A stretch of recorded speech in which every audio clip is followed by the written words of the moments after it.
Hi, Saseni. I hope mko fiti. Welcome back again to yet another episode ya Haba Space. This is our third episode. Imagine tumefika third episode. Yeah, my name is Lydia Adhiambo kama kawaida and Nzisa Malay.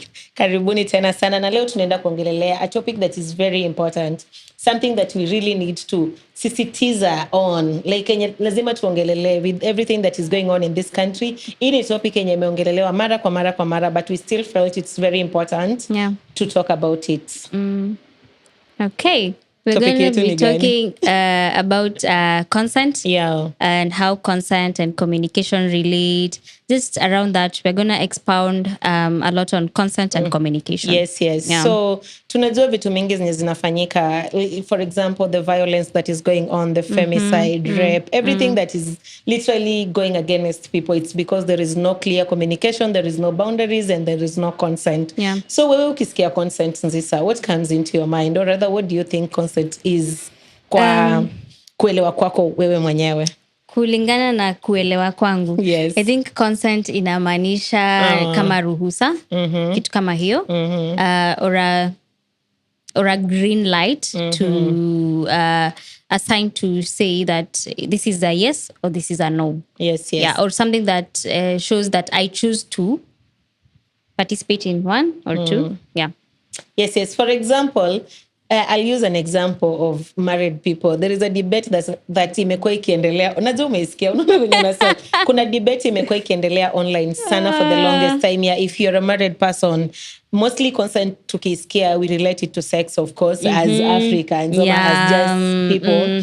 Ni ile ya bibi yako haizi kuambia no, ama bwana yako haizi kuambia no when it comes to sex. But tunajua kisheria manze, if you force your wife or your man into sex, na hajakupatia consent, you and law, munapelekana hivi, unaenda kufungwa. Yeah? Actually, that is rape. It is rape. If there is no consent, it is definitely rape. Na nikisema hapana, namaanisha hapana. Kuna hiyo ni nyingine pia yenye wamekuwa kisema ati when girls say no, they mean yes. No. I don't know where you got the narrative. I don't know ni wapi ulikuwa mali umezoeshwa that people say no when they mean yes. But in a world that we are in right now, nikisema hapana namaanisha hapana. True. In capital letters. And that should be like enough for you to like stop boundaries kauko. Si eti nimesema hapana and you still want to sugarcoat it with girls are always saying no when they really mean yes, na hizo dada zote that comes around that. I think pia even when we are communicating to maybe even at our workplace, most of the time there are things we do without us consenting, you know, or there are things the management makes us do na hawajatuitisha consent. And I don't know how that really feels or that how feels to you as an audience, but naona ni kama moving, like the way things are moving currently, it's really time we sisitiza on consent. Because it gets to show you, it gets to inform the other person if you're willing to participate in what they want you to do or in what you want to do as a person.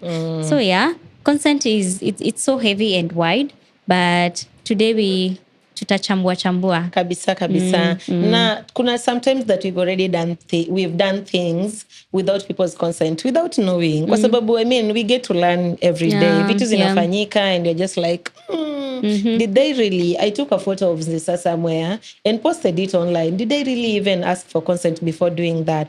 So, nitakuuliza tu, what's something you used to do ama ulikuwa una tolerate that you now recognize as a boundary of violation? That was normal to you, but right now when you look back, you're like, that was me violating someone's boundary. I think I would assume that you are okay with me, how do I say, with me putting you out there, with you doing something for me without like asking. Like I just used to assume that you'll just do it. Na sayo maybe hata hauja consent. Yes, tunajuana. Si tunajuana. Unaweza tu nifanyia, unaona? Yeah. So that is something I really used to like do. But currently, at the space where I am in now, the things that I have unlearned, now that kuna behaviors zingine nime outgrow, I I intentionally like do things. I even tell people that currently I can, like, I intentionally want to engage you to do something for me. You have to consent and you have to be willing, because if you're not willing and na hujakubali ama huja consent, it's gonna get me uncomfortable. There's a way you'll do it bila your zeal ama your willingness. You just do it for fun ama juu nimekwambia, so yeah. I get that. And hata mimi, I think for the longest time I used to, nikisikia consent, what comes into my mind is like sex.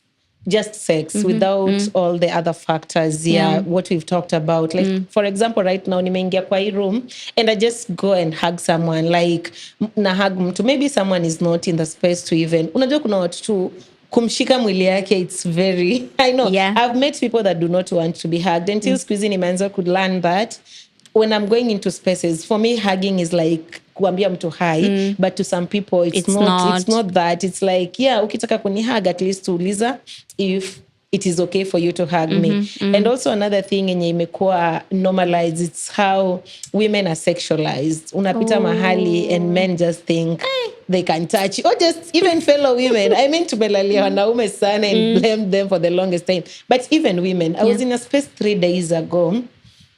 Tulikuwa tu in a certain training.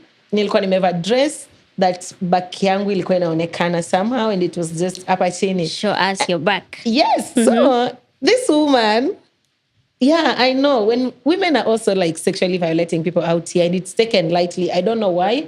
We should stop normalizing that. This woman comes, alafu ananishika hivi, ati mgongo yako inakaa sexy, and the hands is literally going karibu na kwa butts zangu. I'm like,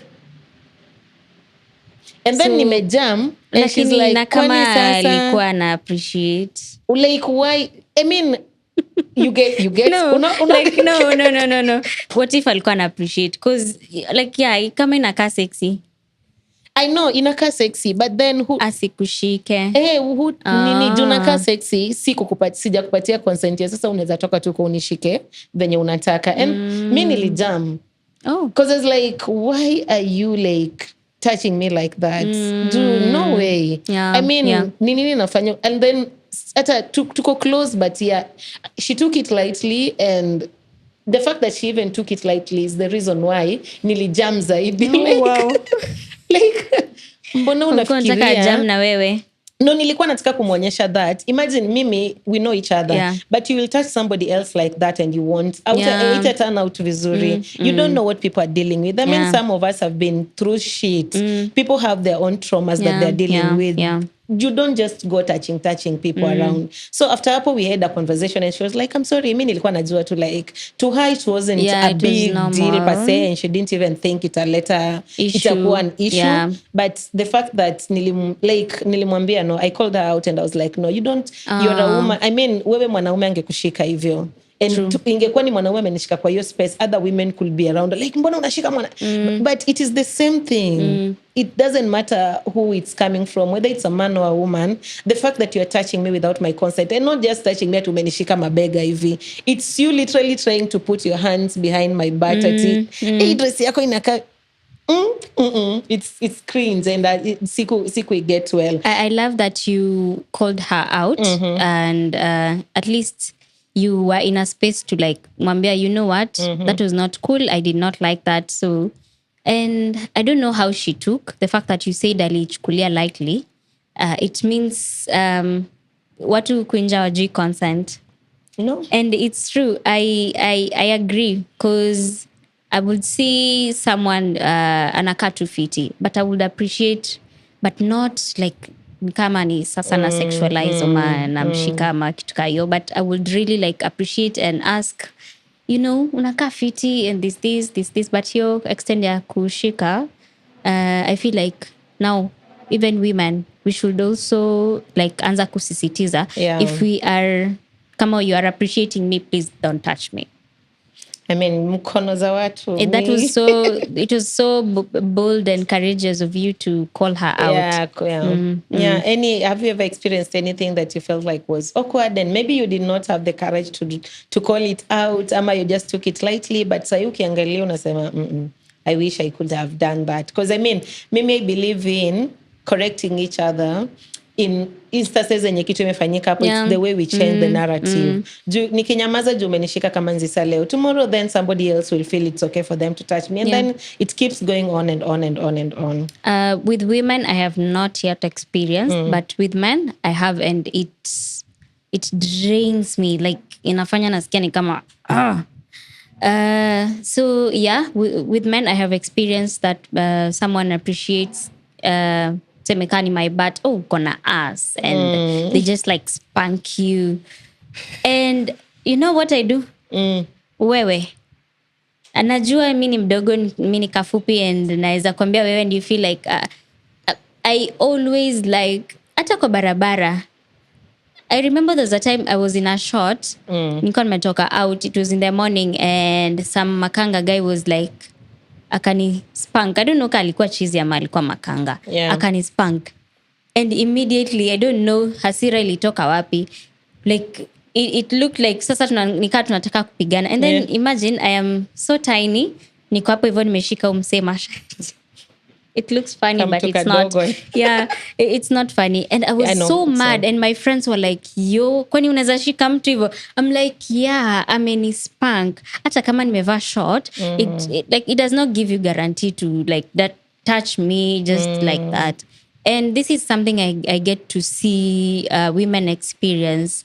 Hata kwa barabara, you'll see a lady walking, amevaa tu fiti, but mwanaume tu na uko na upavatness yake anaanza kusema kama uko unataka kushikwa aungevaa hivyo, kama sijui nini, and you're like, yo, kuna mali imeandikwa nishike? Hakuna. And I wonder how if we like reverse the nini, ingekuwa sasa ni mwanaume anashikwa na wanawake mahali kwa barabara, I don't know how men will take that. Sijui, honestly. But lately I've been feeling like men also want to feel like women. We should, tunafaa kuresearch hiyo. Because to them inakaa ni kama it's normal for a woman ashikwe, afanywe nini, afanywe sijui nini, you know. But now, can we now reverse and see how they'll take it? I want to salute the female that are in male-dominated positions. Kudos.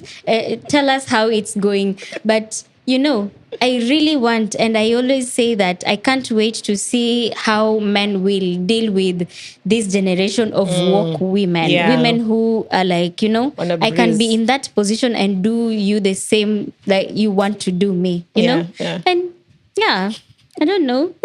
So yeah, let me give you a small story about just what you've touched on. There's this one time, you know how men are always like the same thing. So me with my friends, tulikuwa tu hapa Chuda, hata si mbali. Wow. So we are like 6 of us in the car, and then tulikuwa tunaenda kupick kitu kwa shop. So me, I wear short things most of the times.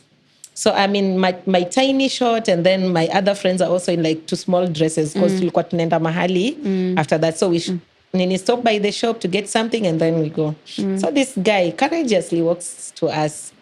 Saseni, like akusema saseni, alisa, like greetings, and then mnakaa vizuri hizo matako sijui nini. Yeah. Wow. So we are like there standing. Tukageuka sisi wote, and you're like, sasa tuambie matako zimedu, like unataka aje na hizi matako. I mean, men can be really easily intimidated. Let me tell you guys, if a man walks to you and they want to like sexualize you and make you feel like sasa unajua wewe ni katu kadogo hivi, and they can do whatever or tell you whatever it is that they want to do. So we turn around and they're like, sasa unataka mgani hapa? Unataka nani? Tuambie mwenye unataka. Ati so we are like, uko na kifua mzuri, cheki. We start like really sexualizing him. Like we got serious with it, and we're like, enyewe hata wewe pia unakaa vizuri. And we are literally like sizing is like, yeah. Okay. Forget Tell that me she why said this that. man gets so uncomfortable and walks away, and you're like, even though when you see you feel, so times to keep it, and you're like, your boobs are do what, do your ass is that is how we feel. And since then, mimi hata wase wa boda wakidisexualizing, men are so easily intimidated. Let me tell you, kwanza waki feel like there is a way you hold a lot of power. When you go away, ndo unaendelea kuwapatia ile power ya kuendelea. I know there's some spaces that mimi I don't know, people have advised me this, of course, in spaces, and me I confront people, especially if you're doing something and I'm like, so nimepita na wewe umeona tu unataka kushout sijui nini. Sasa sinisimame ndio ukague kenye unataka kukagua, uiongelee vizuri, ukimaliza allow me to go. Boda wa area yangu where I stay right now, they know me. They used to do that. And nikasimama hapo nasemanga ndio ile madama anakuja ndio like washajua that is something that, and I am sure that hata saizi hawafanyi mtu mwingine hivyo, even if they are doing imerudi chini, because I took my time and I was like this is how we feel. Na wewe mwanaume mwenye tulisimamisha and all 6 of us were on him and I am sure. Was it something that maybe mliplan ama ni kitu tu ilikuja tu instantly? No. Nikiwasi. It just it came random, but these are my buddies that tumekuwa nao in spaces and they're always like so it's so it ilikuja tu and when one started to say wote tukafuatilia and you're just hey, cheki macho zako. Hey, cheki. The guy felt uncomfortable. True. Men really get uncomfortable when it's things happening to them. Alitembea na wenzake wenye alikuwa ameacha hapo across wakaanza kumcheka. So you can imagine how that felt. We felt really for him. Okay. We felt really good. So my next question will be, why do people really struggle to ask for consent ama to give clear consent? Because kuna situations zenye unajipata that you do not really want to do something, but for one reason. For example, I keep using marriage examples. I mean, you'll tell us. Uko na mtu kwanza mtuambie. Before nikuache ije, uko na twende sana mtu. Okay, sawa. Hata mimi sina mtu wangu anajua mali yako. Sina mtu. Watu wako we lisiachwe likitoka hapo. So for instance, maybe wacha tutumie tu relationship. Uko kwa relationship na mtu na when it comes to sex, I didn't really want us to center this conversation around sex because hiyo ndio kitu for the longest time imekuwa ikitumika. I don't know which other example I can give that does not relate to sex per se. But I think have relationship and friendship sometimes. Yeah. So I'll give an example. So I know someone who has been wanting to date me, but each time we meet and I tell them that I'm not in a space to date them, they are like I don't know how they take it, but they are like, no, you're supposed to be like, I will marry you, I will wait for you. And I remember just recently, I was telling him, can't you see that I am not willing to? Can't you see that I am not even consenting to you, like talking to your friends about me, or even talking to my friends about me and how you feel about me. Please just don't tell people about how you feel about me. And since now we are working towards our friendship, which I feel like it's gonna be hard, but the fact that he's not able to understand that I am not consenting to some of the things that he is doing, and we're just friends, we're not even dating, and he does not touch me, or he does not like sexualize me, or he just says that you're gonna be the mother of my kids, I'm waiting for you, I'm going to look for money so that I can afford you. And you're like, hey, sokoni ndio unafaa kukua. I know. Ako like hapana, sijui nini niko zile za hapana. I think you should understand that I'm not consenting to you having access to even looking at me. So can you try to also look somewhere else? Because it's becoming too much, and you don't want to understand that I am not consenting to be in a space where you're telling me every day that you love me. It's not that I don't love you, but why are you so loud? Why are you why are you letting people know that you love me, and I have not consented to you telling people that you love me? So I feel like hata hiyo kwa friendship and your relationship, consent is really important. Also in relationship, kuna kwanga na instances where we want to take photos together. Do you think that you should also consent to having to taking pictures, you and maybe your boo? Do you think you should me consent? with my partner? Yeah. Yeah. You should consent. I think so. I think that it is important before someone takes. It doesn't matter who it is. It doesn't matter how close you are. Before mtu akupige picha, it is just courtesy. Yeah. Like uliza tu mtu kama anataka kupigwa picha. Especially the early stages of friendship and at a peer relationship. So yeah, guys, consent is really important. It is very important. You meet someone and they want to take photos of you.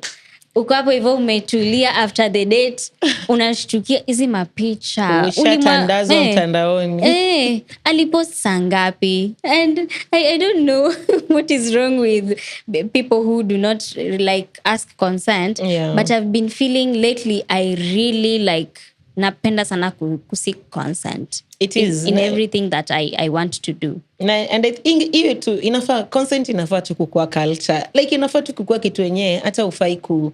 Na unajua if we make consent a normal thing, then it means bado hizi vitu zote zenye watu wana face violations, kugombana zenye hazina manufaa Kiswahili. Kugombana zenye hazina maana zitaisha. And yeah, ikitu nini inaitwaje?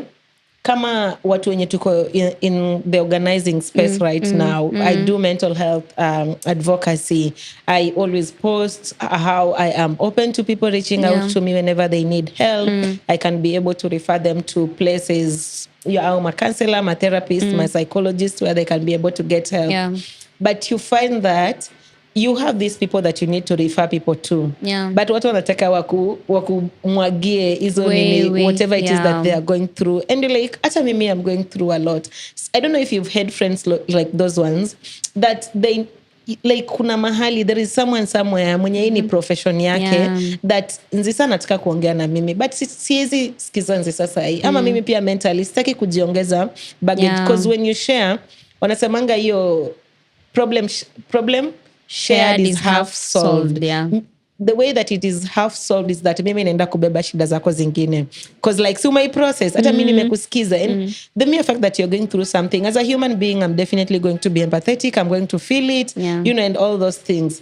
But now umeniambia and probably I'm also dealing with my things that I do not want to tell you. Lakini nikikuambia mimi sitaki kukusikiza it becomes a problem. Like siwezi kukusikiza sa it becomes a problem. Huyo mimi this is like I've experienced it. Huyo anasemanga tu anasikizanga watu sijui ana create safe spaces sijui nini but ukienda kumwambia vitu zako hataki kukusikiza no.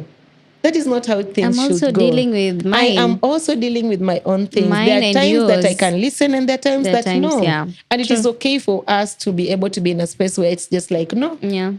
Kwa leo sitakusikiza but naweza kurifa kwa mtu fulani mwenye anaweza kusikiza you get na isikue kama issue.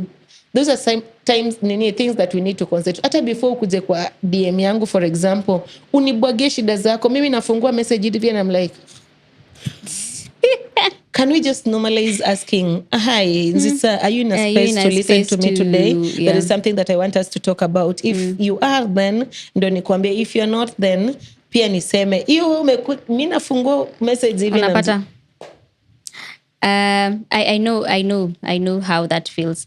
Just recently, since I'm building this community of women, and there's a time where like ningekuwa tu huku nje na mind business yangu, nikirudi kwa nyumba ni connect internet TV napatana na 800 messages and all those I'm supposed to read and process. Reply. This is not to bash you guys from sharing your messages. However, I would get others who are like walikuwa wanani direct message niko zile za oh wow, how am I supposed to process this? Like nitakupatia space sangapi?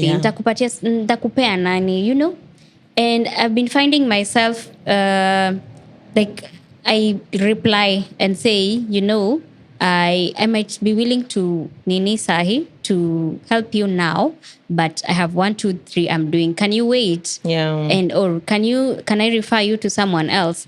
And something else that nime noticed that I'm doing currently is I ask people if I can call them. I ask as simple as before that. calling. Before calling, apart from my parents, The rest I do ask. Me all, even my parents, for real. Like, Yeah, 'cause ukipiga sometimes- bila ama hatuna appointment, hakuna kitu tulikuwa tunaenda kufanya pamoja. I'm just like, I've seen a meme going around yenye inasema ya wale watu wenye wanangojanga simu ili alafu wakwambie text. I am one of those people. 'Cause Really? like, if it is not please, Just text. nitapata, nitajibu. Because nini ya text ni, advantage ya text ni, I get to like process, I get to decide whether nataka kufungua hiyo chat Yeah, ama sitaki. yeah. Is it something important? Is it not? But call, mtu anakuweka, I hate, I don't know, True. hate is a strong word, but I really hate calls. Wow. Wow. I prefer calls if Ni kitu ya chap, like tumalizane nayo, yeah. Ama if it's a conversation that I really need to like get the tone, like what tone are you speaking from? I prefer that. But kama si kitu necessary, please always text. Or if you really want to call someone, please ask them. Just ask them if they're in a space As to. simple as that. I found myself, even people I have tried to date or tried to make friends with, I always like ask, can I call you? Or do you have some time? I call you. And I don't get that back, but huwa naona tu ni sometimes hata huwa nawambia, Aki, please just ask me if I am able to speak. Yeah. And you know what other people think? It's that, hey, excuse it, tangu you get into some spaces, like umepanda ligi, sijui nini, uko empowered, uko na my pride. Yeah. If that is what you want to call it, then Yeah, I'm you like, the right one will get it. And I don't know how many people are having that conversation. Yeah, the more you grow, ama the more you get into different spaces, you change. Like kuna change to, there's a way you used to do things and now you outgrow things. Yeah. And it's amazing. But I think ni ile tu people have decided, if you're outgrow, but how can you outgrow some behaviors? Tulitoka na wewe uko nyuma. And there's a friend of mine, we went to the same college, and you know what he was telling me, Ati, hey, when did you become this serious in life? I'm telling her I was offended, but I was like, why did you guys expect me to be this, to remain the same? Like, miaka inaenda, time is moving, everything is moving. Do I need to like remain the same? Yeah. Pia wewe umemove, ni venye tu sijakwambia. You know, I appreciate that umemove. But please stop telling me that you did not expect me to be in a different space. That is saying like you did not expect me to grow. And I don't know what that means to other people. But to me, I see that I have people who we are not friends, or we are friends, but we are not that close. But they're always like, when did you mature? Age inasonga, you expect me to be 10 forever. You used to be like this. Manze tumekuzoea na ile ufala. There's that part ya kukua like joke and fun and everything. But nikikuwa kwa space ya enye nafaa kukua serious. Guys, let me be serious. You know? And I know they're gonna watch this and they'll think like I'm talking about them. Yes, I'm talking about you. And I get it. That is also something that we need to discuss here in the coming episodes. How we grow, and people that used to be your friends are no longer serving the purpose. Yeah. And you're just like, mukika into spaces, you're no longer building each other. You're no longer watering each other. And you're just like, this is not working for me. And that most of the time it's taken as ego. Huyo siku hizi anajifanya simply because sijui ameingia kwa spaces. No, it's because the people that I'm with in this other space are the people that are, you know, helping me reach my goal. Juu kila mtu kwa maisha tuko na goals zetu. There are some things that I want to achieve. And honestly, you're not going to stay back na watu wenye are always just constant. Ni wale mwaka nenda mwaka rudi. Venye nilikujua 2018, wewe tu ndio ule bado in 2025. Things are evolving. People are growing. We need people that we can be. So hiyo ni topic that we need to have here. Yeah, we'll actually discuss. Days. Yes. So tumongelea story ya consent. And you know, man, consent comes with boundaries. It comes with boundaries. Yeah. So hiyo consent is very important venye tumesema before we move to boundaries. Ask. It doesn't matter the age. It doesn't matter who it is. Ni wazazi wako, ni mtoto wako. I know parents who just kiss kids. People, especially people's kids. Umepatana na mtoto wangu. Wewe tayari tafadhali don't do that. It really sucks. Unajua tu Really, it is, Lydia? yeah. Okay. People, men, when you're talking about consents, ni all ages, all Yeah, nini, yeah. genders, all whatever, social class, whatever it is that you want to nini, True, in true, each and true, everything. true. Ni kupiga picha, ni kuhug mtu, ni kushika mtu mkono, Yeah, like in please let everything. people It is consent. important. Tuki consent, man, life is going to be easy for everyone. People are going to respect each other. If you're consenting, it means you're respecting people. And when you're respecting people, you'll get to learn people's boundaries. Yeah, Sindio? yeah, true. So tuambie wewe, boundaries zako ziko aje? And I want us to talk about boundaries with people that are very close to us. Boundaries. Yeah. Okay. Boundaries it is something that I am getting to work on. Yeah. There are boundaries that I do have. Like kuna vitu siezi to tolerate. Yes. But being this person who is very empathetic, there are things I tolerate, and then I feel like I have violated my boundaries. Like the one I was just sharing, yeah, I'm empathetic and people can take advantage to a point I feel like kwani sina boundaries. Yeah. You know, I don't know how people are navigating such things, but boundaries are something that needs to be there. Like inafaa tu kukua like kuna vitu huwezi cruise. And boundaries ni important when they are well communicated. Yeah. Because Lydia, you can have a boundary that I don't know of, and then upate nimei violate, and then later kidogo ndo unakuja kuniandikia kiparagraph. Why? Yeah. You know, I have experienced that juicy too. And to me, I was like, wah, vile mimi I am a free spirit. You could have just walked to me like, yo, niaje, kitu fulani na fulani ulikuwa unafaa kufanya, mbona hujafanya, you know? And then niku-explainie kwa nini sijafanya, ama nikusaidie. But I have learned to hold myself accountable and responsible when my boundaries are being violated, because I find myself sometimes I have willingly participate kwa hiyo kwa kuviolate boundary yangu. Yeah.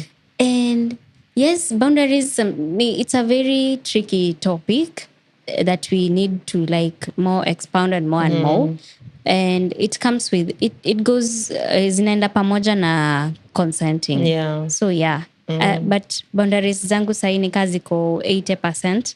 The 20% I am working towards, it's because I genuinely love people. Yeah. And it can feel like na feel nikifunga hiyo kitu to 100%, I'll close out on a lot of people, which naona ni kama it's not people pleasing, but naona ni kama I'm just meant to be with people in a way that I fully understand, or I fully commit to people without like closing out. Are you meant to be with people, or you are afraid being without people? I mean, that is also another thing. Yeah. Because feel comfortable not to answer right now, but yeah.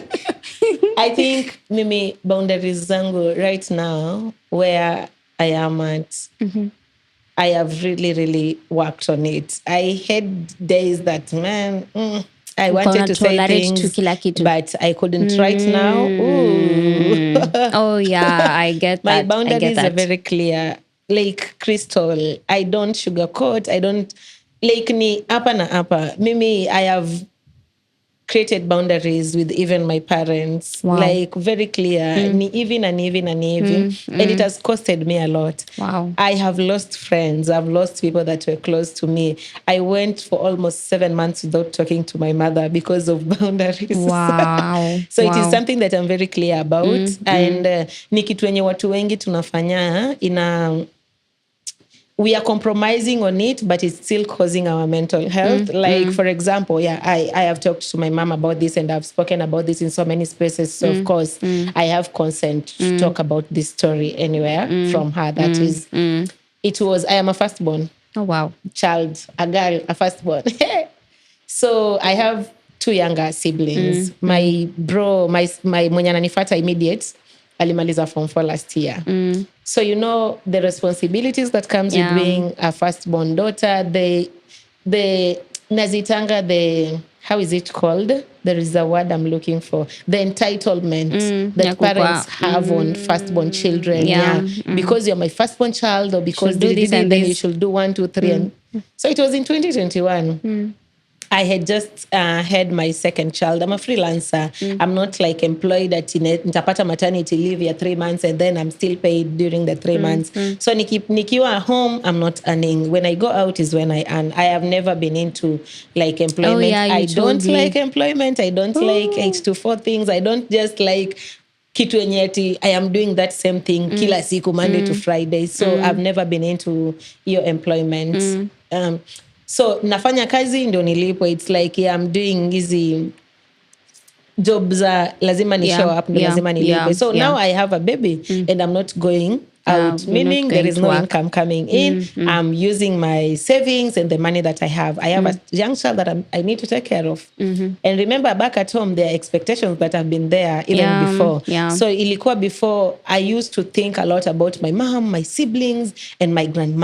I could get 20 shillings and I'm thinking, hey, kwa hii 20 bob, I need to send home this amount. Wow. And it never used to be like a problem. I never saw it like a problem until when I got my second child. And now I realized, so relationship tuko nayo mimi na nyinyi, it's Because, money. yeah. Apart from money, then we do not have a relationship, because it got to a point that I could not sacrifice the whole money because niko home. My partner and I are, like, we need this money and I'm not going to send this money at home. So I tell my mom, mara ya kwanza sina pesa. And then after some weeks, akapiga hana pesa. Yeah. And then this one time, my brother calls me with all the audacity. Wewe uko tu kwa Mombasa umekaa da na sisi tuna. Wow. It Okay, kicks the in. entitlement. Oh, it kicks in. So you guys are entitled. You guys think you're my responsibilities. Well, in the real fact, you are not. Wewe ni mama yangu. Logically ni wewe unafaa kukuwa unaniangalia, so mimi nakuangalia. And I think in conversations tunafaa kuhave as African children. Yeah, true. My brother is your child, not my child. I am helping because I want to help, not because I'm supposed to help. Hao watoto niko nao kwangu ndio responsibility yangu, not yours.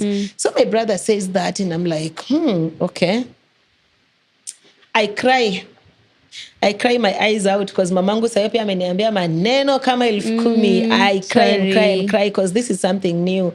At that point I don't even know boundaries. I don't like niko tu. Mimi najua wewe kama mtoto wa Kiafrika ni responsibility yako kuangalia wazazi na watu wa kwenyu if you're getting money.